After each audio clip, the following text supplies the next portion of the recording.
Bonjour et bienvenue à tous sur notre chaîne. Aujourd'hui, nous abordons un sujet à la fois délicat et essentiel, l'infertilité tubaire. Ensemble, dans cette vidéo, nous allons découvrir les différentes voies de traitement en nous concentrant particulièrement sur la chirurgie et la fécondation in vitro. Lorsqu'il s'agit d'accompagner des patients face à l'infertilité tubaire, notre approche est souvent holistique.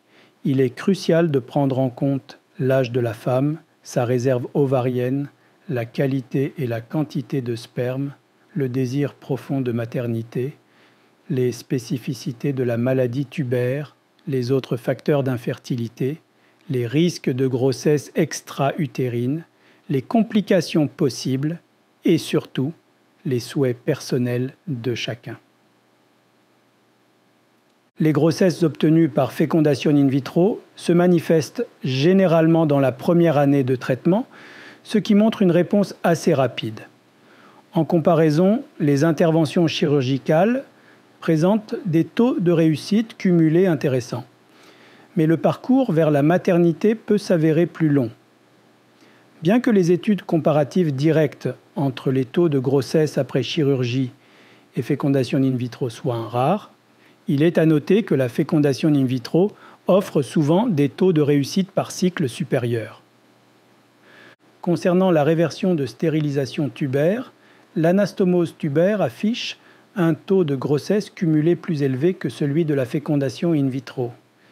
Si la chirurgie corrective n'est pas envisageable, des approches telles que la salpingectomie laparoscopique peuvent optimiser les chances de succès de la fécondation in vitro en cas d'hydrosalpinx. Toutefois, cette méthode nécessite encore des études pour une évaluation complète. L'HSG demeure le test de première ligne pour évaluer la perméabilité tubaire malgré certaines limites.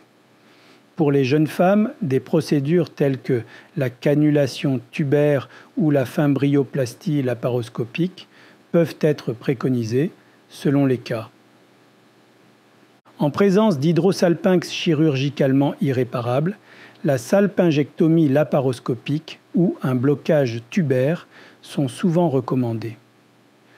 Pour celles qui envisagent une réversion de la ligature des trompes, l'anastomose microchirurgicale est la technique de choix en raison de son efficacité.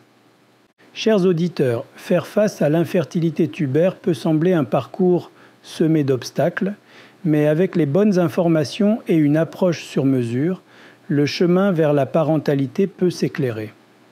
N'oubliez pas de liker, commenter et vous abonner pour ne rien manquer de nos contenus.